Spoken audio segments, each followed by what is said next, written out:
I'm Jenny Robinson. So, excuse me, I've just pressed the record button. I'm Jenny Robinson, a founding member of the Congress and your co-host for today's conversation. After the pandemic, what happens next and why women's leadership is vital. By the way, if you're a regular at these events, you're most welcome back. And if it's your first time to these Women's Climate Congress conversations, either way, we would love that you joined the Congress. Please fill in the form on our website, see the chat. This way you'll receive our email newsletters, invitations to our members' events and other activities. I would like to acknowledge the traditional custodians of the land on which we work, live and play across Australia. We pay our respects to the elders past, present and the future generations and extend that respect to all Aboriginal and Torres Strait Islander peoples, noting that sovereignty has never been ceded. I am on Ngunnawal and Ngambri land. As we come together, let's take a deep breath in, wash away the day, be present as we begin our time together. Before we start, this is a regular webinar, which means that you can see each other on the gallery view.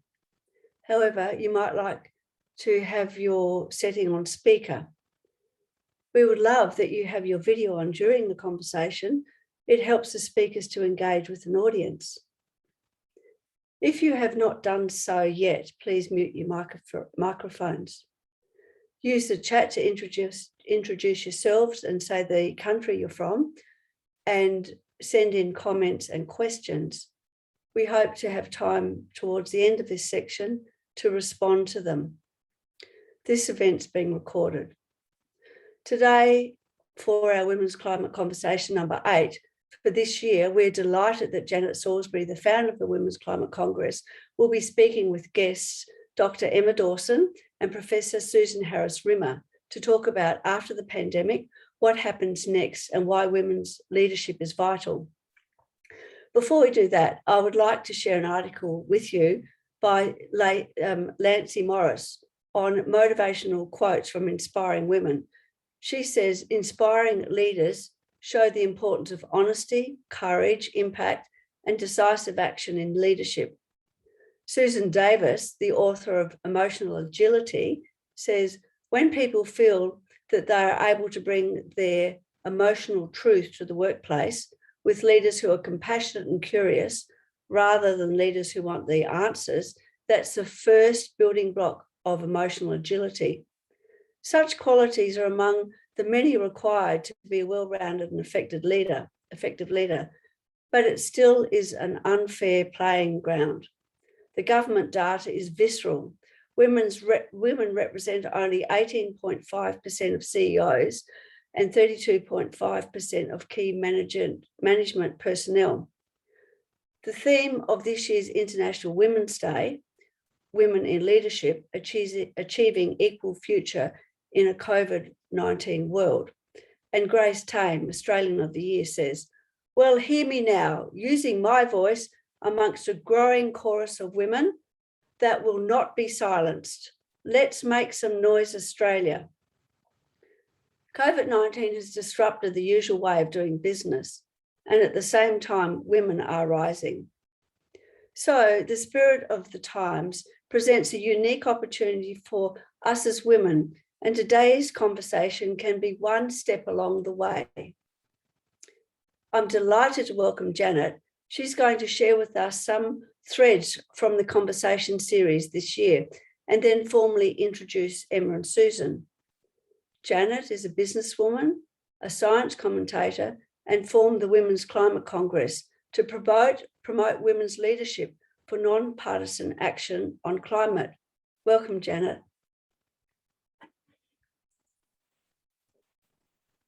Welcome, Janet. Yeah, it's okay. Thanks, Jenny. Thanks, Jenny, very much for that introduction. So, as Jenny has already mentioned, our theme for today is after the pandemic, what happens next? And because we're the Women's Climate Congress, we're also going to be paying close attention to the significance of women's voices in charting our way forward. So the Women's Climate Congress vision states, we share a vision to restore climate balance by 2030. And when we say that, we mean that by 2030, we should all feel confident together that we're on the right track, and that all of this anxiety about going into catastrophic climate change will somehow have been, we will feel that we've got past that and we are on a good track. So in this future, women's leadership has helped turn the tide of political culture from polarized discord to collaboration and cooperation. Nurture of life and care for the earth are at the center of every government decision. And in this Women's Climate Conversation series, which this is the number 8, as Jenny mentioned, we have been exploring different aspects of how we can make the changes that we need. And so quite a few of our conversations earlier on were about different ways of collaborating, exploring how that might happen from the top down, and how it is already happening greatly in communities from the bottom up. And we've had several conversations that have sort of looked at some of the emotional underpinning, bringing compassionate leadership or kindness into our leadership. And one of our value statements, and if you go on up to our website on our About page, you can see all of our vision and value statements. But one of our value statements says, listening deeply to the science, we recognise the interconnections of Earth systems and human influences within those systems. With this in mind, we bring our collective imagination to uncover innovative, equitable, and sustainable ways forward. And today we have 2 amazing guests with us to help us fuel up our collective imagination, if you like, towards some of these innovative, equitable, and sustainable ways forward. And all of these conversations that we're having are sort of building towards our National Congress of Women, which we'll tell you about at the end in a bit more detail, but which we're launching at the end of November with a 1-day online event. So we're exploring lots of different threads, and we're hoping to bring it all together in our National Congress of Women series. So to introduce our 2 wonderful guests today, Dr. Emma Dawson is Executive Director of the public policy think tank Per Capita. And she's worked as a researcher at Monash University, University of Melbourne, and in policy and public affairs in various roles. And she was also a policy advisor in the Rudd and Gillard governments. So she's published a lot of reports, opinion pieces, spoken on radio programs. She has appeared on the drum from time to time. And most recently last year, I should say, with Professor Janet McCalman, she published a collection of essays. She was the co-editor of a collection of essays called What Happens Next? Reconstructing Australia After COVID-19, published by Melbourne University Press. So that's going to be a little bit of the topic of our conversation in a minute. So our other guest today, Professor Susan Harris Rimmer, is the director of the Griffith University Policy Innovation Hub and leads a gateway for government, industry and community knowledge partnerships. And this hub provides insights and analysis that help to shape the future of Queensland, Australia and the Asia Pacific. Susan is also the co-convener of the Griffith Gender Equality Research Network. She also leads the climate justice theme of the Griffith Climate Action Beacon. And Susan has a great interest in human rights, and her vision is for a gender equal society that respects human rights and has made a full and just transition to a zero carbon world. So welcome to Emma and Susan. And I've just realised I normally do put our guests as co-hosts so that I can see you easily, and I haven't done that today, so I'm just about to do that. Excuse me, make Post, yes.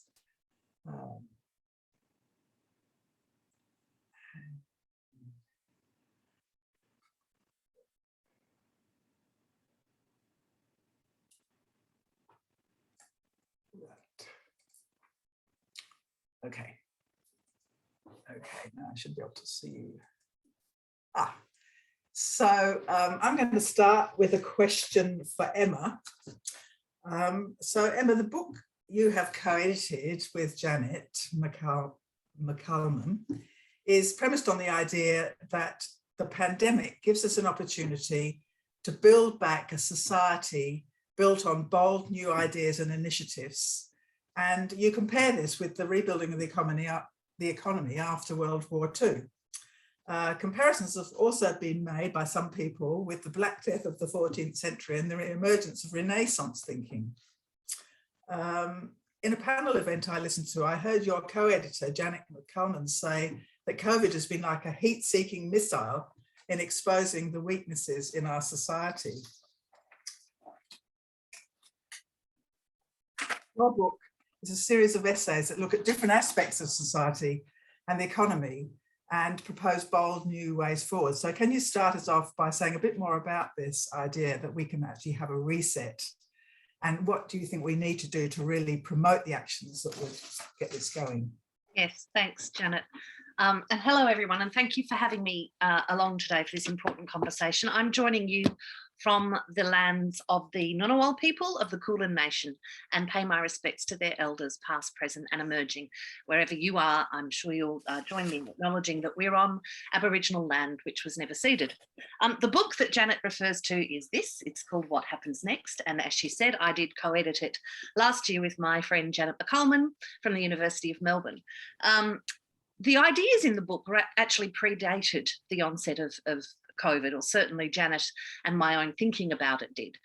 We had originally made contact Per Capita was intending to put on a conference to celebrate or to acknowledge the 75th anniversary of the Curtin government's white paper on full employment.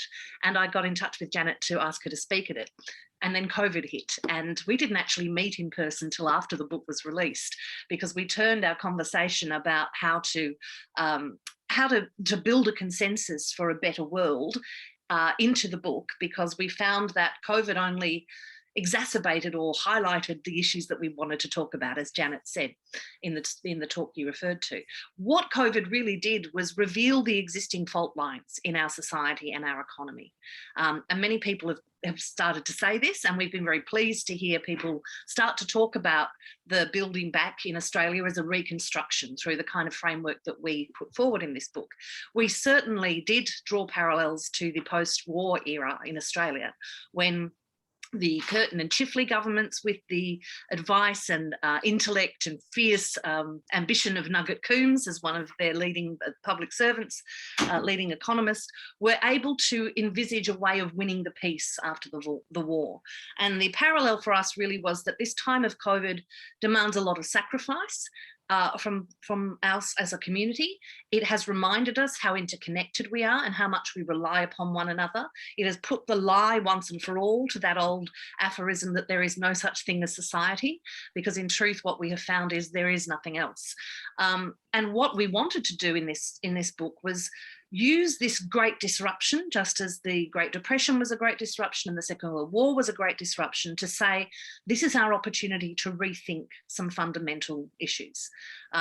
Everything from an environment and an emissions accord from Jenny Macklin, Janet's own work looking back at the reconstruction and what that could teach us in terms of creating a better, stronger, more stable middle class society now, and critically the need to act on climate change, which of course is going to make the pandemic look like a walk in the park if we don't do something about it. We deliberately opened the book with a chapter from Thomas Mayer on the Uluru Statement from the Heart, because we believe that that is the first order of business for our country, is to reach that agreement with the First Nations people of the country. But we also felt that the wisdom and the understanding of connection to the land and the care for the land, and also care for and respect for elders and within community, is something that our settler culture can learn a great deal from First Nations people. So the tone of the book really is looking at how did we get to where we are? What are those fault lines that this pandemic has revealed? And it's revealed a crisis in insecure work, a significant crisis in the systems of care in our country, in early childhood care and education, aged care, care for people with disabilities. It's revealed distinctly unequal distribution of our national wealth, which is only increasing. The impact of insecure housing or insecure work on people is a massive risk to their health outcomes, but also to our well-being as a society. And ultimately, that we have had an opportunity to take the foot off the pedal a little bit and step back from the constant rush for more productivity and more growth, and to see that the things that are actually important to us and that matter to us are more time with our families, more time with our loved ones, more time in our communities, and that we really are hoping that this book will prompt a big conversation about what we value as a nation, about what values we may need to change in order to adapt and tackle the challenges that come with climate change, but also to rebuild a more caring society, a society that values reproductive labour, which tends to be women's work, the work of care, the work of services, as much as it values productive labour, which is that which grows the national wealth, and that we should pay attention to how that wealth is distributed, because as we've seen through this crisis, particularly in Melbourne and Sydney, it is the people at the bottom end of our social and economic system who have been at most risk from the virus, because they do not have the protections of a stable middle class life that so many of us take for granted. Yeah, thanks very much. I'll just, I have to come back and pick up a few of those points, but I just want to go to Susan. And my question for you is, we are the Women's Climate Congress, so obviously we have a belief that women should play a role in bringing about these sorts of changes that Emma is talking about, and that all the different chapters in her book talk about. But women still seem to be a bit on the back foot in terms of their ability to be fully involved in decision making. And the events in Parliament this year have exposed that the workplace is not really very well designed to look after women, and for women to sort of be able to really fully participate.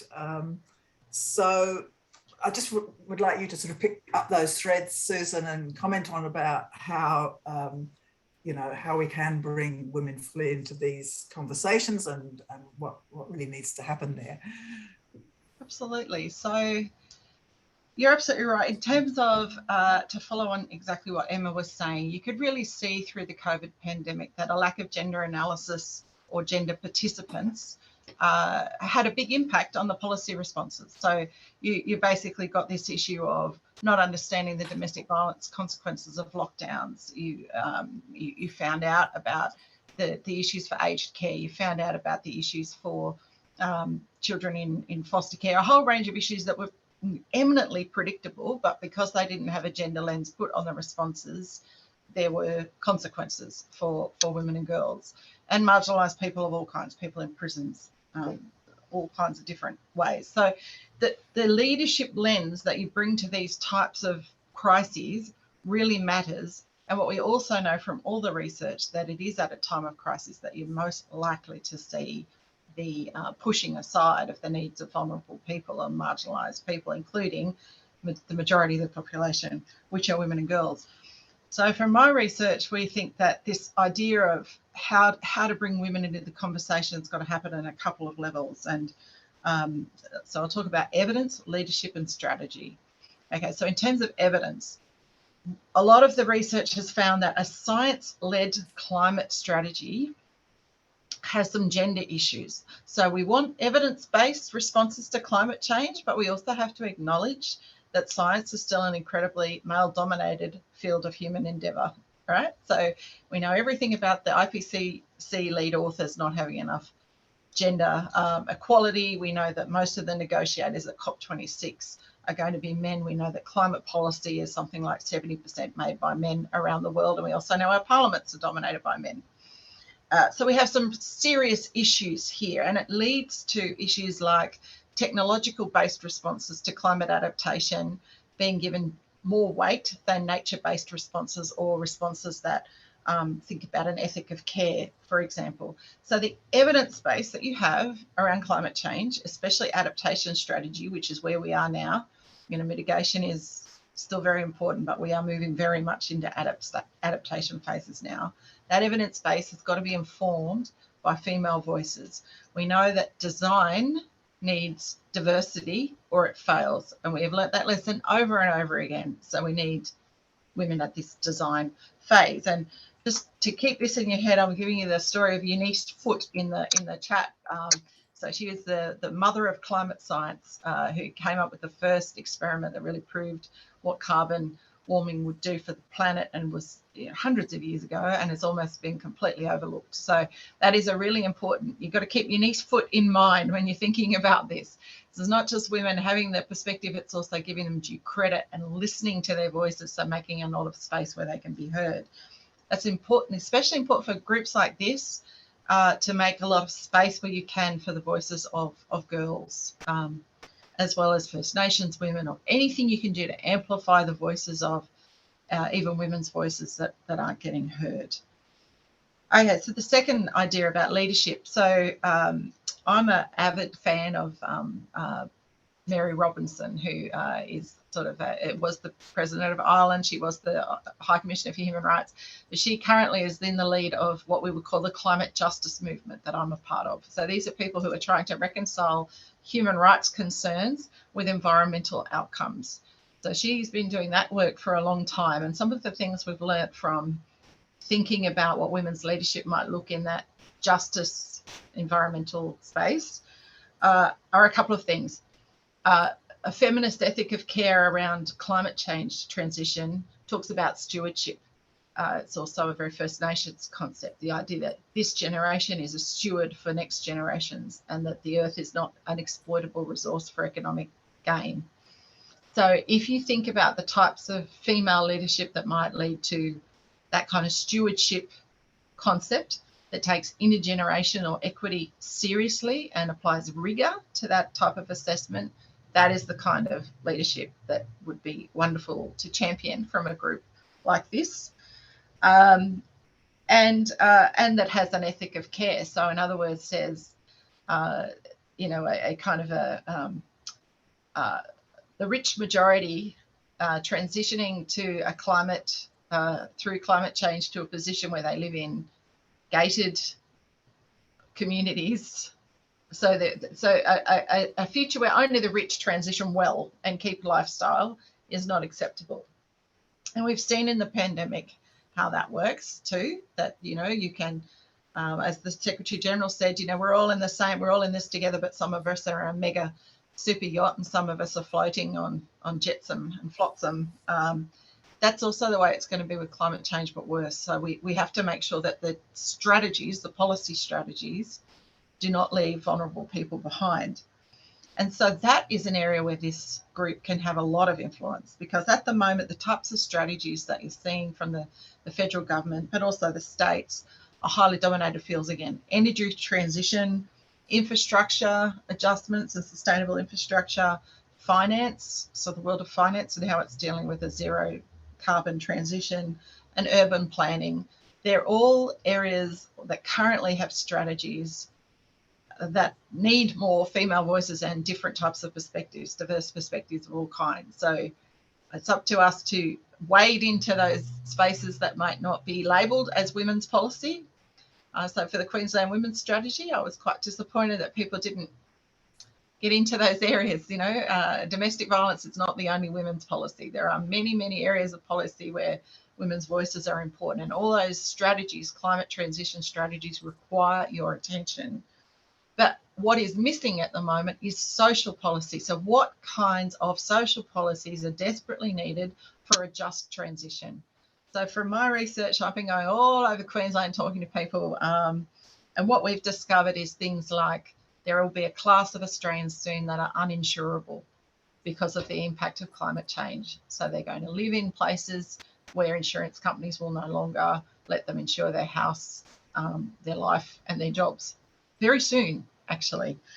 It's already a massive problem in North Queensland. Anywhere that's constantly hit by natural disasters will be a real issue for insurance, and which is a safety net for most people. We're also going to lose a lot of affordable housing, and a lot of housing is just not appropriate for the types of temperatures and circumstances we're going to find ourselves in. We already have a housing crisis, and it's going to make everything far more difficult. There will be health impacts through heat stress and other types of issues that are going to really affect older Australians, people with disability in particular. But it's going to affect all kinds of things, sport, all sorts of stuff. And there's going to be people who have become transient because of the impacts of climate. So we're going to see ghost towns. It's going to be like the end of the gold rush. There's going to be a lot of ghost towns created from this transition. So there is a lot of things, they're the kinds of topics that are on people's minds now, right now, not in the future, but now. They're worried about the way we design cities. They're worried that being homeless is going to be a death sentence, as we've seen for COVID as well, So this area of just climate appropriate social policy is an area in which we have not had enough investment or thought. And there is no state or jurisdiction in Australia with a really decent climate-proof social policy strategy at the moment, not a one. So that is something where you can really have a big influence, I think. And I'll stop there. Thank you very much, Susan, for those words of encouragement. So, I mean, the challenge is, how do we bring all these marvellous ideas together? How do we really bring people together? It seems like all of the crises of the past, at the end of the day, collaboration is a very important part of, we have to collaborate in order to get past these crises. So one of the other statements in our vision and values statement says, we assert that qualities of the heart, such as compassion, love, empathy, forgiveness, are the basis of true strength.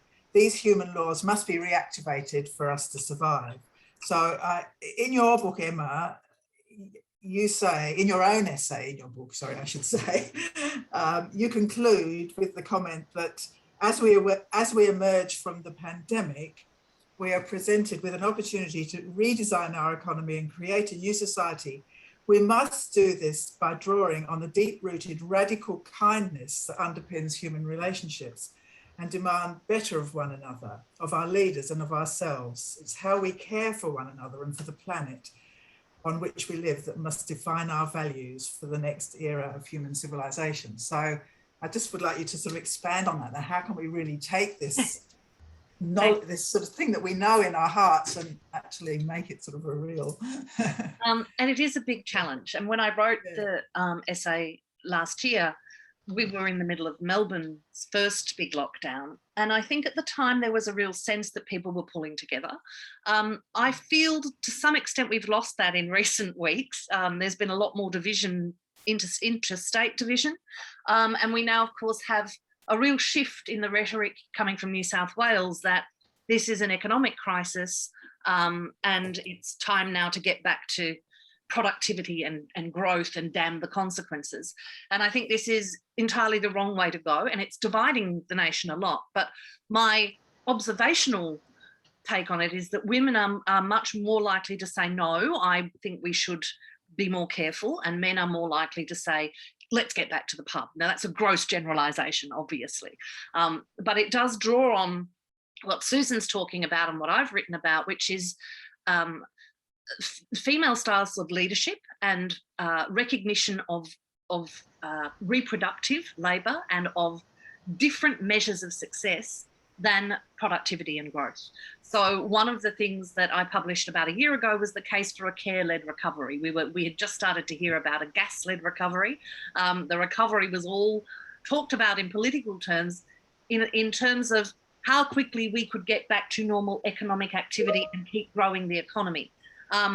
And my appeal has been, and I found fertile ground for it amongst a lot of different groups that I've spoken to, is that we need to rethink what we value.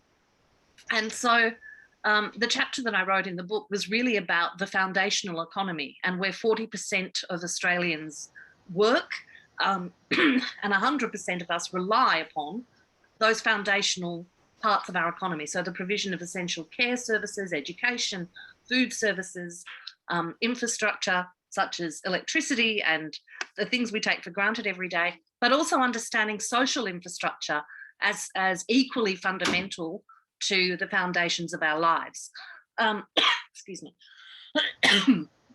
I think that when you speak to people on a human level, what emerges very strongly is that the things they value are the things they care about in their hearts, their family, their friends, the time they have with their communities. And yet we've been told for many years now, for 40 years, that productivity is the be-all and end-all. And the very nature of that economic system of thinking sidelines both women, it sidelines reproductive labour and care, and it sidelines the environment. Our economic systems of measurement that measure growth do so in an aggregate way, and they look at gross domestic product without considering that the value of unpaid work and care work is worth at least 50% of that gross domestic product, but also without taking into account the costs of that growth on our ecosystems and our environment and on our well-being and our ways of life. And so it's a very crude measurement to say Australia continues to have a world-leading economy. We are growing as we were for 29 years before this crisis. What really matters is people's quality of life, their enjoyment of life, and that requires us to look at the distribution of that growth or of that wealth and ensure that it's making our lives better and not reducing and undermining the very foundations of our life, whether that be our ecosystem and our environment, or the essential services that we rely on to live what we think of as a civilised life.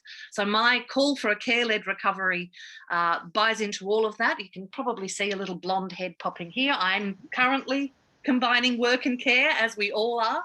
And I think that women's voices in this space are absolutely essential. You've heard this over the last few days in New South Wales as things open up, is it's generally been women and female politicians, female commentators that have said, let's just stop to think about the risks as well and the costs as well as the benefits. While no one wants to live in lockdown forever, let's ensure that we're doing this safely and in a way that doesn't put our most vulnerable at risk. So when I listen to you, I don't know what, for some reason when I'm speaking, it's not coming, my screen isn't picking me up as the speaker. I don't know whether I've got something, maybe I'll spot that. So these issues of a care-led recovery and these things that seem to come from a more women's perspective or a feminist perspective don't get on the agenda. And I think COVID has really definitely highlighted that in a big way, but it also extends to maybe how women think about climate change, the environment, you know, not so much emphasis on a technology-driven economy, more emphasis on care for the environment, stewardship, and those things that Susan thought about. So just adding more, and this is a bit of a question for Susan maybe, just adding more women to the system, sort of add women and stir, that sort of idea, maybe isn't necessary. Well, it's a good thing, obviously, to have more women in there, but is there something more fundamental that needs to change about our whole system of governance, which was designed by men, of course, many generations ago, that would allow these areas, these different agenda sort of priorities to come to the fore? So I'm just putting that question to you. Sure. And it's such a good point Emma raises about the need to redefine what is value, how we measure, what our goalposts are for successful policy. That's all really important. I think our issue is at the moment is we're running out of time. So we have to think about things that are going to be as timely as possible. We've shown society can adapt to pretty radical changes pretty fast, but honestly, nothing is going to be like the changes from climate change. It really is going to make this pandemic look like a off-Broadway rehearsal. Really, it is quite terrifying. And if you think about what the Secretary General said, he says, if we think about the kind of leadership for the pandemic and think about what it means for climate change leadership, he said, we passed the science test and we failed the ethics test. We've got this incredible inequitable vaccine situation. We've got this incredibly inequitable economic recovery situation. Most Western governments are going to try and, buy their way out of economic crisis through hard infrastructure and not soft infrastructure or social infrastructure. It's really, really hard to see how a pathway to radical change that fits the threat is going to come ahead, especially when all threat assessments I see from my colleagues in the kind of national security space are still utterly fixated on traditional security threats like the rise of China, for example. So, the massive investment instead of in climate resilience is in nuclear submarines. That is also a feminist issue, this idea of, where should the priority be at this point in time, and what kind of security are we talking about? So in the same way, we need to reframe economics, as Emma was saying. I spent a lot of my time talking to defence and the intelligence agencies around human security and what that means. We've got to think about what will make Australians safe as opposed to what will make the territory of Australia safe. They are two different things.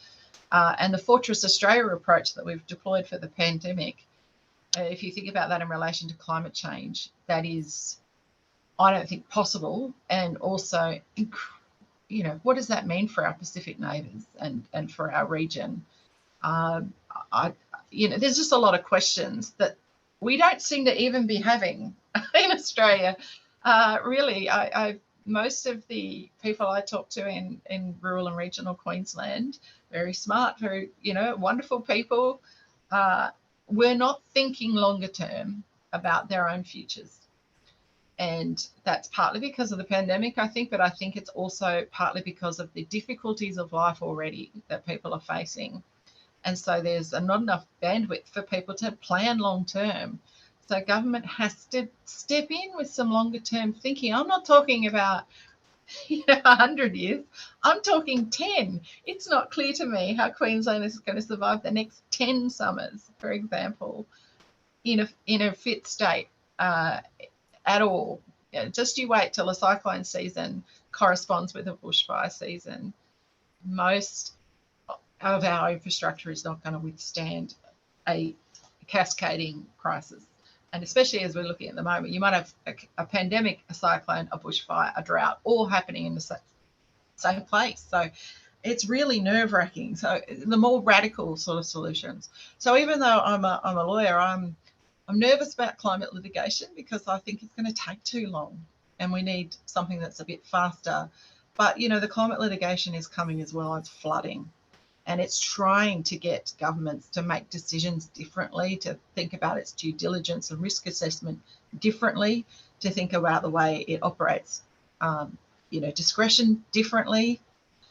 So I think there will be, especially in the finance-related climate litigation, some really radical changes. But we can't wait to litigate our way out of this. Most things in Australia, we get it horribly wrong, and then we have a Royal Commission 20 years later. We will not have time for the Royal Commission on how we failed to adapt to climate change. Yeah.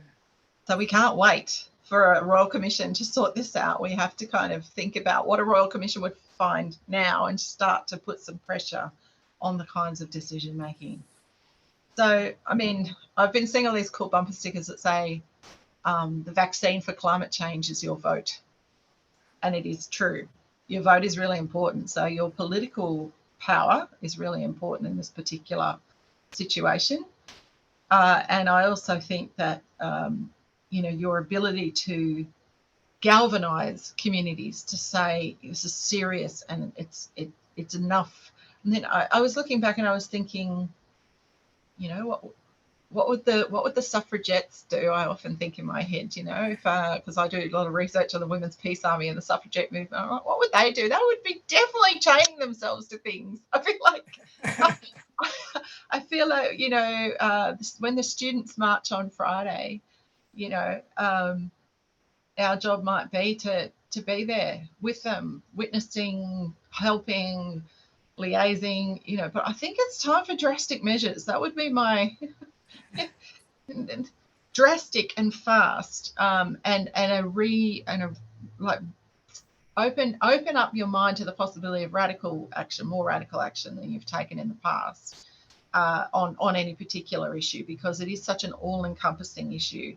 I know many of us have deep ideas about, the rights of refugees, or we might have, really participated as much as we can in First Nations rights and recognition and the reconciliation movement. There might have been, or any war movements, there might have been a lot of reasons why you felt galvanised in the past to use your political voice. It won't be a targeted climate change. There won't be a target that says this is the day and this is the moment. So I think you'll have to sort of start thinking to yourself, you have to create the moment. I think it's really important to start thinking with a deep sense of urgency and a sense of, action being the antidote to despair in this particular case. So I would say anything you want to do, just do it fast. Do something and do it fast. Yeah. Well, I suppose, in the Women's Climate Congress, one of our principles is also about trying it to be non-partisan, to listen to what's happening, bringing people together across these divides that seem to have been roadblocks to political action because of the back and forth in the political polarization and adversarial government system that we have. And and Emma, you say in the conclusion to your book, you say what happens next must be about the big national conversation about the way ahead. All Australians must have a voice. So I suppose my question is, well, how can we all work together? What will it take to bring people together to sort of hear all the voices and design this initiative is part of it, right? Having these civil society conversations, and not just within your own group, but across and between other groups as well. Sadly, the government's not interested in a big open national conversation. It has a very closed, secretive climate commission that came up with the gas-led recovery. It doesn't want scrutiny on its national cabinet decisions. And I think it's a shame. In previous crises in Australia, we have had governments that have brought people together. When we've been looking to rebuild or to reconstruct economies or to make big changes, we have had an approach that has been collaborative in the past. That seems to no longer be with us. And may not be until there's a change of federal government. But civil society organisations are engaged in this. And one of the things that we've been trying to do at Per Capita since publishing the book, and even before that, is a lot more of these kinds of engagements with other like-minded organisations. I've also recently joined the board of Australia 21 at the ANU to try to work with those groups, so that we are having this conversation, whether it's under the auspices of government or not, because government are just our represented officials. And if they're not representing us adequately, we can vote them out, but we can build civil society movements that force change. And I think you saw that with the marriage equality debate. You saw it with some of the bigger issues that we have made progress on over the last few years. Climate and action on climate, but also action on inequality, requires voices outside the usual suspects. So one of the issues that we have is that some of our different politicians are taking advice from different organisations. So we need, there's a role for business in understanding the impact on the economy, but also on all of us to say, well, that shouldn't be the only thing we think about. So I salute you for this conversation and hope that we can continue to work together to understand how we can make change at a civil society level. Yeah, thanks. Now, there's lots of things I'd love to follow up on that, but I'm going to throw to Jenny now to see what's coming up in the chat and whether she's got something for Q&A. Thanks, Janet. Thanks, panel. Look, I've got 3 great questions so far, and some of them have partially been answered, but I would like to honour the questions our members have asked. And the first one is the government doesn't even seem to be inspired by the idea that Australia can become a renewable energy superpower. How do we achieve the cultural change that will make a social justice agenda appealing enough to get it into an election campaign? Can I jump in on that? Because I do have to leave a little early, as you know. Look, there was a big shift yesterday because the Murdoch tabloids got on board. Cynical, self-serving, infuriating for all of us, but it will make a difference. It will make a political shift. We now have the Business Council turning around saying we need the kind of carbon policies that last election they said would wreck the economy. That is the power of not just community change here in Australia, but the pressure of the global community and the pressure of the business community. So we do have an opening here. There are, I think though, there is a real danger that this government will, in line with the Murdoch press, pay a lot of lip service to look like they're doing what needs to be done, but not actually take the real mitigation actions that are needed. So it's a matter of not resting on our laurels. They come a little bit a long way, great, let's drag them further. And there are a number of groups around the country politically that are trying to do that. So the Climate 200 groups that are running and supporting independence in safe Liberal seats is an attempt, in my view, to drag the Liberal Party back to the centre and from the far right. But having said all of this, I genuinely believe we do need a change of government in order to get meaningful action. And then if we can achieve that change of government in the lead up to the election, and a huge part of it is defeating that divisive narrative that you can either act on climate change or have jobs and now opportunity. If the Murdoch tabloids kind of accepting that it's a false narrative, we must keep pushing. And if we do get a change of government out of it, then the pressure must be relentless after the election to not only act on climate change, but to take this holistic view that comes from a lot of feminist economics and feminist sociology. Sue's work and others here in Australia, but internationally, people like Mariana Mazzucato, Kate Rayworth, and others with the donut economy, and say we know what to do, but it does require that shift. And I see some encouraging signs from the Labor opposition, who certainly have, some of them have chapters in my book. Certainly the Shadow Treasurer has talked about developing wellbeing budgets. He was roundly mocked by the current Treasurer when he brought that up last year, but they're listening to these ideas about thinking differently about what we value. So it's really important that we keep the pressure up, but not in a way that is divisive, in a way that reaches across the 80% of Australians that sit somewhere between the far right and the far left and want to see action on this front. Yeah, fantastic. I'm afraid I am going to have to leave you. I'm sorry. Sorry? I am afraid I am going to have to leave you all. Yes, sorry, I shouldn't.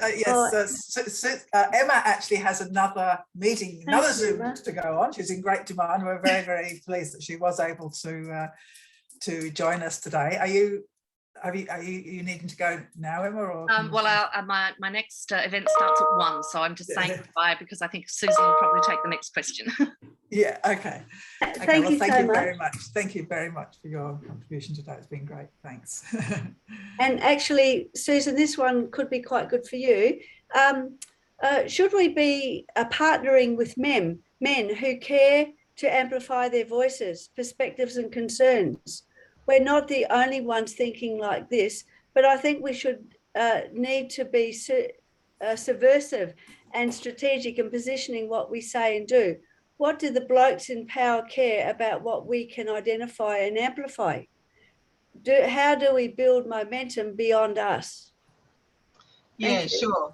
Yeah. Well, I mean, as someone who went on the women's marches, as probably many of you did, I was really heartened to see so many men and boys march as well, and my husband and son marched with me, and it was very powerful. And I think that there are a lot of male allies, but what I don't think is that we have the baseline knowledge in the community about how climate change will affect women and girls. So we need that.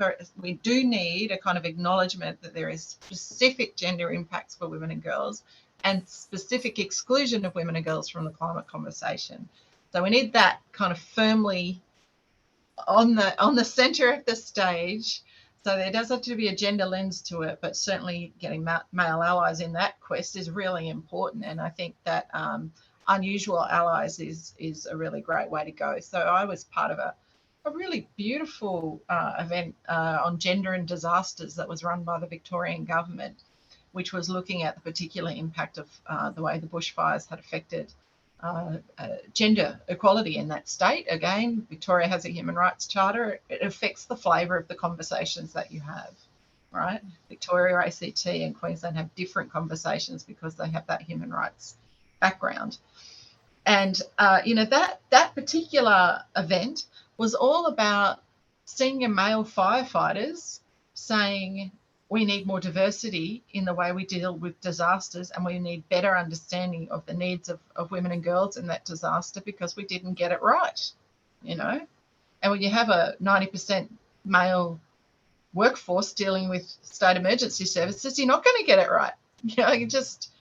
No one is empathetic enough to overcome that kind of representative gap. So, this when the senior bushfire personnel are making that claim, it's powerful, and it's it's a strong sense of leadership. So I think, for example, in Queensland, it's getting the coal miners, people literally don't want to send their sons down mines, right? So there's that issue of it's actually young men who are the heart of the workforce, young men being sent down incredibly hot mines on incredibly hot days, suffering all kinds of different health attributes as well. So the idea that you're helping these people transition to better jobs and better quality jobs because you care about their lives is a different position to saying they're the enemy, they're the people who are the wrong people. So any coal miners are the problem. The people going down the mines are not the problem. People who own the mines are the problem. The people approving the mines are the problem. The people going down the mines are not the problem. So it's that sort of giving people that sense of, we care about you, genuinely care about what happens to you on your future, and you're not going to be left behind. That's what people in Queensland aren't hearing. So they think they're being sacrificed, their livelihoods are being sacrificed for people in Melbourne and Sydney who don't care about them. That's genuinely what they think. And it's hard to argue with, honestly. So if you don't deal with that narrative, you're never going to get political change in this state. So trying to tell that story in a way that is gentle and loving and compassionate to everybody involved is really difficult. That doesn't buy into fear and us and them city country kind of politics is really important. So we need a different kind of politics. We need to talk to different types of people. But I tell you, it was not easy. Not easy conversations to have. So you're going to need to feel a level of discomfort. You're going to need to talk to people who don't agree with you and are angry with you, and you have to put yourself in those situations. And I feel like that was a really important issue. Oh yeah, I saw the Twiggy Forest thing. I mean, again, I'm not convinced that particular enterprise is going to be of economic or social benefit to the people of Gladstone. That is not proved to me yet. So I'm not interested in big investments that don't help those local communities. I still think it's better than what they're current having Gladstone. But, the technology isn't proven, that science isn't proven around some of those hydrogen projects. And so what you might be setting up those communities for, again, is for a really rough transition into something that doesn't work. So, and, if Twiggy just paid his taxes, we'd all be a little bit better off, honestly. So I'm very sceptical about Fortescue. And I think we have to be sceptical of greenwashing, right? I just don't think capitalism is going to solve this particular problem. So I think we need to be really sceptical of these white knight corporates who say they're saving lives and benefiting those communities. You have to interrogate those claims. Yeah. Susan, thank you. Janet, you may like to respond before we go on to another question. Oh, well, yes, I'm not sure quite. No, go on to another question. Sorry, I'm not. Okay, thank you. Yeah, sure. So How do we turn the care economy into a political campaign? Yeah, that is a very good one. I mean, I really enjoyed what the Polish women did. They went on a kind of a Lysistrata, you know, that Greek play where the women withdraw sex. Yeah. Well, the Polish women withdrew everything. They just sort of went on a sit-down strike because they're very upset about the abortion law reforms that were happening there. But they just kind of basically said, we're out, you know, and they just downed tools for a week. And the place was plunged into the usual chaos, as you can imagine. But that's what I mean. I think those kinds of, when women were on the streets during the Women's March, it was powerful. When women, as a very large group, are galvanised to take particular actions, they are a powerful force. We have a lot of consumer power as well as political power. So I think the idea of withdrawing our labour so that people understand what it means is really important. And anything that promotes transparency for me is a good idea. So I've seen that be really effective in equal pay kinds of problems and also in kind of recruitment problems. I think transparency is always good, and it's just good governance anyway. So any of those types of issues. But yeah, as I said, I'm nearly 50. I'm getting more radical every day. So we should just sit down and just withdraw all the unpaid labour we do and watch the place fall apart, you know. Yeah.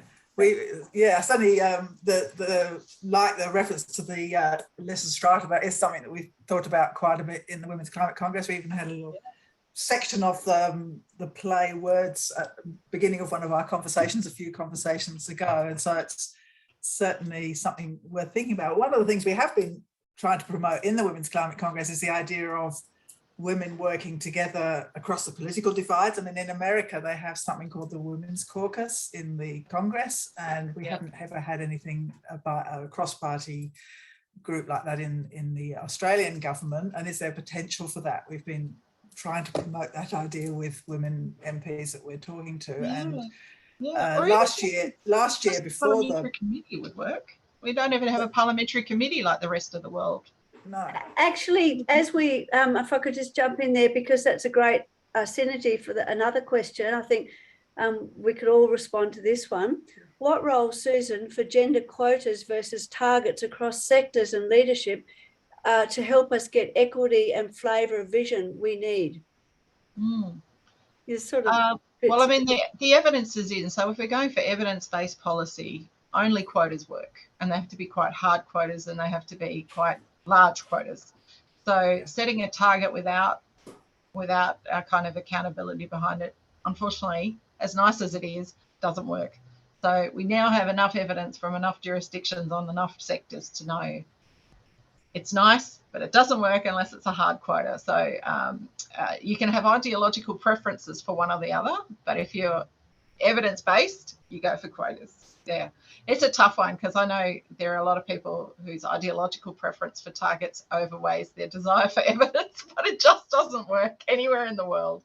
So yeah, I think with those conversations, you just have to roll out the data and show people, because they might not realise just how stark it is. You can get there on targets, but it takes like 25 years longer or something ridiculous. So, you know, if you've got all day and you're not worried about climate change, go that way, you know. Thanks, Susan. So, Janet, did you want to respond? Well, we're beginning to run out of time, and I know many women are on their lunch breaks and want to get back. So, yes, I mean, my quick response to that last question is that I think women need to come together, and maybe that's one of the things we're trying to do here, to generate conversations so that when we are invited or we get into the system, we sort of know what to ask for, in a way, maybe ask for a bit more than just being there, because already, if you look at our governance system, there's a whole agenda that has been generated over generations, and just sort of arriving and trying to fit into that, even with equal numbers of women, is maybe not going to change things very fast. So the idea will be, I think one of the things we're trying to do in the Women's Climate Congress is to bring women together to really think about what systems change, you know, what deeper changes are needed. What do we really bring as women that we want to see prioritised, so that when we get that's there, right. I agree with that. And you can talk about the diversity of women. Of course, there's so much diversity of women. Yeah. There's enough shared lived experience. I mean, I was a member of the Women's Constitutional Conventions in Canberra, and, you know, you can have a very diverse group of women and still represent women in their diversity, right? It's still valuable, because you just, you know, if you were an alien, the way I like to say to people, if you were an alien brought down to Earth and you looked at our parliament, you wouldn't know women were half the population. So we have been worked on to such an extent where we think our parliament is normal. Our parliament is not normal. If democracy was working, it would be gender equal. So I want you to all have in your head that all spaces should look gender equal. And if they're not, something's wrong, rather than we have to try and gradually get it to right. We know it's wrong. And so we're trying to fix it, right? So just flip it in your head. You know, not that it would be lovely if we had a gender equal parliament one day. It should be a gender equal parliament now if our democracy was working properly and if our social conversation was different. And so what we have to do is start that kind of remedial action. But, you know, what is normal is a gender equal parliament. We'll get there. You just have to keep training your mind to go, no, that is not normal. That might be a great point to end on, Susan. Yes. Over to you, Janet. Thank you. Thank you very much, Susan. Thank you, Jenny, also for those questions. I just, usually at the end, I just very quickly share a screen and just tell you about a couple of things that are coming up. And for us, the big thing that's coming up for us in November is the launch of our National Congress of Women, which is now spaced over a series of events. The first event is a one-day online event on the 30th of November. You can see it, and that one is about women.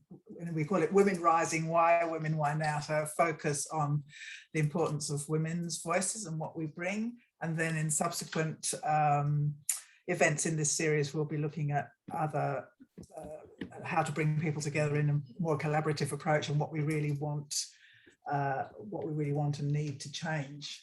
And then just another, and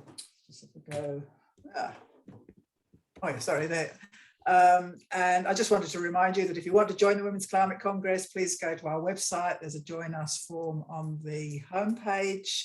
And for members, and when you do join, the extra bonus is that you can come to an event that we have on the 28th of October, which is about celebrating the work that we've done over the last year, or last 18 months actually, since we were formed. And it's sort of masquerading as our AGM, but we're going to make it into a bit of a party. And the exciting thing is that we have a guest speaker at that event, which is Biff Ward. Some of you will know her from, if you've watched the film Brazen Hussies. She was one of the women who was featured in that film from the 1970s women's movement. And so she's going to sort of give us a talk about some of her memories, and hopefully we'll be able to have a chat with her. Some of you who are in Canberra might also remember that she was one of the speakers at the March for Justice in March this year. So thank you very much, everyone. Thank you for your time joining us again for this conversation. Thank you, Susan. Thank you, Emma, in her absence. Thank you, Jenny. And we'll see you all again next time. Thanks.